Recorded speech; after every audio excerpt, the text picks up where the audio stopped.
जो है उद्घोषणा करते हैं। उद्घोषणा के बाद आपको स्वघोषणा देना पड़ेगा, जिसको प्रपत्र 2-1 कहते हैं, 2 एक कहते हैं। तो उसमें जो आपको अवेलेबल करवा दिया जाएगा, फोटोस्टेट दुकान में दे दिया जाएगा फॉर्म। तो आपको जैसे किन्हीं के पास खतियान होगा, किसी के पास केवाला होगा, जिसको डीड भी बोलते हैं, और डीड भी है किन्हीं के नाम पे, पिताजी के नाम पे होगा, या दादा के नाम पे होगा, या परदादा के नाम पे होगा। तो उस परिस्थिति में जैसे केवाला है, खतियान है, तो खतियान में आपको वंशावली बनाना पड़ेगा, वो भी सरपंच के माध्यम से। बंटवारा है, 50 रुपया के स्टाम्प पेपर पे आप बंटवारा बना लीजिएगा। उसमें फरकैन जो भी होंगे, जैसे आपके जो भी गोतिया होंगे, उनका सबका नाम होगा, खाता होगा, खेसरा होगा, रकबा होगा, और उसमें चौहद्दी होगा, वो डाल दीजिएगा। ठीक है। अगर दिक्कत होगा तो आपके अमीन साहब जो होंगे, वो उनको हम लोग बता देंगे, या जो मुखिया जी होंगे उनके पास सैंपल हम लोग भेज देंगे कि बंटवारा कैसे बनेगा या वंशावली कैसे बनेगा, वो हम आपको फॉर्मेट अवेलेबल करवा देंगे। तो और अगर और जैसे खतियान हो गया, जमाबंदी हो गया, वंशावली हो गया, बंटवारा हो गया, ये खतियान के लिए है। केवाला अगर पिताजी के नाम पे है या दादा के नाम पे है, तो उसमें भी वंशावली लगेगा। कैसे पता चलेगा कि आप उन्हीं के वंशज हैं? तो वंशावली लगेगा, फिर जमाबंदी लगेगा, और बंटवारा लगेगा। ये हो गया। अगर आपके नाम पे है तो आप जमाबंदी और सिर्फ डेट दे दीजिएगा, हो जाएगा, उसमें वंशावली की आवश्यकता नहीं है। तो ये आप जमा कीजिएगा। इसका अवधि है 45 दिन। 45 दिन के अंदर में आपको प्रपत्र 2-1 जमा करवाना है, और वंशावली सभी गांव के लिए, पूरे बक्सर के लिए। इसके बाद एक प्रक्रिया आती है, इसका कार्यालय जो है पुराना अंचल जो है, पुराने अंचल में इसका कार्यालय बनाया गया है। तो आपका जो है प्रपत्र जमा कर दीजिएगा। उसके बाद अमीन साहब जाएंगे किश्तवाड़ करने। तो किश्तवाड़ में मेनली ये काम होता है कि धरातल के अनुसार नक्शे का निर्माण। तो जो बंदोबस्त पदाधिकारी जो घोषणा करते हैं, उसमें ये भी लिखा हुआ रहता है कि आप अपना मेड़ सही कर लीजिए। जैसे बहुत लोग ऐसे होंगे, या प्रॉपर सभी का भी ये मामला होगा कि जो पेपर के अनुसार आप लोग का दखल नहीं होगा, अधिक या कम। तो जो नक्शा बना है, नक्शा जो है ड्रोन उड़ा, ड्रोन से फोटोग्राफी हुआ, और छोटा छोटा जो पार्सल, छोटा छोटा टुकड़ा को मिलाकर एक बड़े मैप का निर्माण किया गया। तो जो दखल है आपका, उसी के अनुसार मैप का निर्माण हुआ है। ठीक है। तो ये मैप 11-12 में बना, तो अभी तो काफी चेंजेज होगा, बदलाव हो गया होगा। तो 11-12 में के अनुसार बदलाव हो गया होगा। तो किश्तवाड़ में क्या करेंगे, जो धरातल पे जो दिखेगा उसके अनुसार एक नक्शा का निर्माण करेंगे।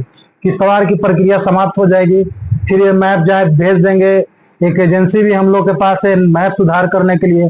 जो अमीन साहब मैप को सुधार करेंगे, उसके अनुसार जो है एजेंसी कंप्यूटर पे बैठकर वो सुधार करके फिर अमीन साहब को लौटा देंगे नक्शा। फिर एक खाना पूरी करेंगे। खाना पूरी में सभी रैयत का उपस्थिति अनिवार्य है। जैसे जो आप लोग, हम लोग हर एक प्रक्रम में ग्राम सभा करवाएंगे, तो अभी अमीन साहब को एक व्हाट्सएप ग्रुप तैयार करना है। जैसे कोई भी काम होगा इस गांव में, तो कैसे पता चलेगा रैयत को कि किस दिशा से काम शुरू होगा, और किस प्लॉट से किस प्लॉट तक काम शुरू होगा, या कोई भी ऐसा काम हो जो उनको सूचना देना हो, तो कैसे देंगे? तो इसके लिए एक व्हाट्सएप ग्रुप का निर्माण करेंगे अमीन साहब, और जो भी जरूरी सूचना होगा वो ग्रुप में डाल देंगे, जैसे रैयतों को सहूलियत हो। तो खाना पूरी होगा। खाना पूरी में रैयत का उपस्थिति अनिवार्य है। अगर रैयत उपस्थित नहीं होते हैं, तो उनको अनुपस्थित रख देते हुए यादाश्त पंजी में भरते हुए ये आगे बढ़ जाएंगे। फिर रैयत वहां पे प्रेजेंट होंगे, तो उनके पास अगर अमीन साहब के पास समय होगा तो उस प्लॉट पर जाएंगे, नहीं तो आगे बढ़ते रहेंगे। क्योंकि इनके पास भी अवधि समय अवधि सीमित है, और इनको भी टारगेट दिया हुआ है कि इतने समय में इनको काम करके दे देना है। तो आपको वो बढ़ चढ़कर इस चीज में भाग लेते हुए अपना नाम उसमें लिखवा लेना है यादाश्त पंजी में। अगर छूट जाइएगा तो अनुपस्थित करते हुए बिहार सरकार के नाम पे खाता खुल जाएगा। जैसे आप प्लॉट पर पहुंचे, आपका देखेंगे अमीन साहब कि आपका दखल है कि नहीं है। दखल पाया गया, आप पेपर दिखाइएगा ओरिजिनल और फोटोस्टेट, तो ओरिजिनल देख लेंगे और फोटोस्टेट इनको आप दे दीजिएगा। ये क्या करेंगे कि जो फोटोस्टेट मिला है उस पे याददाश्त पे चढ़ाएंगे और जो इनके वरीय पदाधिकारी होंगे वो उन पे पास कर देंगे कि इनके नाम पे खाता दर्ज कर दिया जाए। ये प्रक्रिया हुआ याददाश्त का। ये अपना टिप्पणी लिखेंगे कि इनके नाम पे खाता खुलेगा कि नहीं खुलेगा, ये अमीन साहब का काम है। पास करने का काम है जो ब्लॉक में बैठेंगे उनका काम है कि किसका खाता खुलेगा, किसका खाता नहीं खुलेगा, किनका पेपर सही है, किनका पेपर गलत है। सरकारी जमीन में जो वहाँ के सिविल प्रभारी होते हैं, जो इंचार्ज होते हैं, वो देखेंगे, और रहती जमीन में कानून जो होते हैं वो देखेंगे। तो याददाश्त पूरा पारित हो जाने के बाद उनकी एंट्री करेंगे, खेसरा पंजी तैयार होगा। एक एक खेसरे का खेसरा पंजी तैयार होगा, उसके बाद ऑनलाइन एंट्री करेंगे। एंट्री करने के बाद एलपीएम निकलेगा। एलपीएम का मतलब होता है लैंड पार्सल मैप। जैसे किसी का आपका इस प्लॉट का आप जो है सर्वे करवाएं तो आपको छोटा सा उस एरिया का नक्शा मिलेगा, ठीक है, और उसके साथ आपका डिटेल मिलेगा, खाना पूरी पर्चा मिलेगा। ये प्रक्रिया है। ये प्रक्रिया जैसे जो लोग छूट गए खानापुरी के प्रक्रम में, तो वो जो है सुनवाई में जाएंगे, उनको बोलते हैं प्रपत्र 8। सुनवाई में जाएंगे, सरकारी जमीन जो है वहाँ के सिविल प्रभारी सुनवाई करेंगे और रहती जो है वहाँ के कानून करेंगे। ये प्रपत्र 8 है, 14 है और 21 है। तो 8 में रहती के लिए कानून करेंगे, सरकारी के लिए सिविल प्रभारी। 14 जैसे 8 में भी कुछ लोग छूट गए तो फिर 14 में अप्लाई करेंगे कि हम मेरा नाम से जो है जमीन दर्ज कर दीजिए। तो अप्लाई करेंगे, उसका सारा फॉर्मेट होता है जो अवेलेबल उपलब्ध करा दिया जाएगा। तो 14 में फिर अप्लाई करेंगे वो, तो वहाँ पे जितना भी सुनवाई करना है वहाँ के सिविल प्रभारी करेंगे। 14 में भी आप छूट गए तो उसके बाद सीधे जिला चला जाएगा बंदोबस्त पदाधिकारी के पास। यही इसकी प्रक्रिया है। तो आप लोग सारे जनप्रतिनिधि हैं, आप ही लोग पे डिपेंड करता है कि कितना सर्वे सफल होगा। तो आप लोग का सहभागिता बहुत जरूरी है। फिर से बोलिएगा, फिर से अमीन साहब आकर ग्राम सभा करवा लेंगे।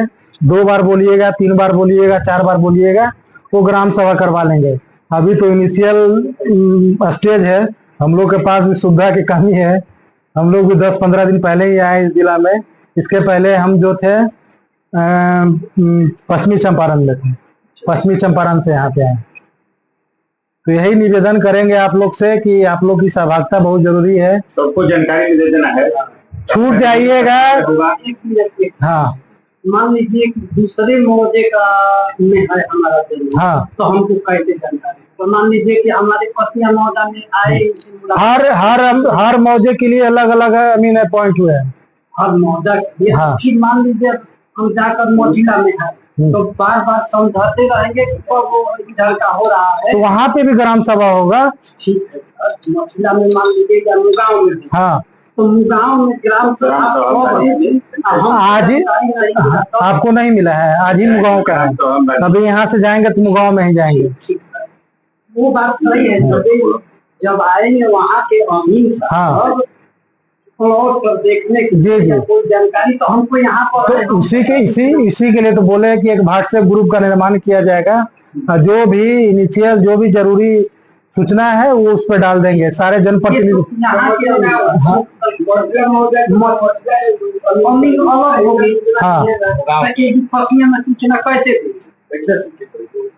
कुछ जमीन मुगांव मौजा में बा, कुछ जमीन मठिला मौजा में बा।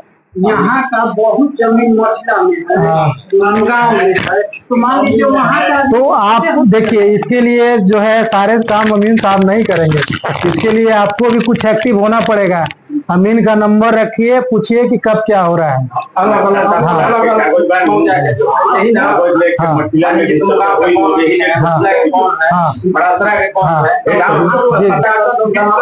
जी जी जी, इसलिए कि बहुत ज्यादा जमीन दूसरे। हाँ, होगा। बहुत सारा बेचिरागी गांव भी है, बेचिरागी गांव भी है।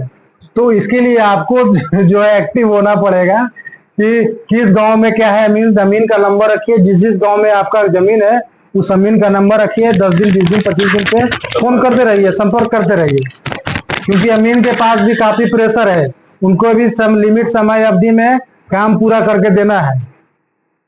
और कोई सवाल है तो आप पूछ सकते हैं। बंटवारा जो है वो 50 रुपए का स्टाम्प, 50 रुपया का स्टाम्प। अरे यार हम सब हम नहीं कहें तो फोटो खींच लिया है। ठीक है मुखिया जी, अभी हम हमको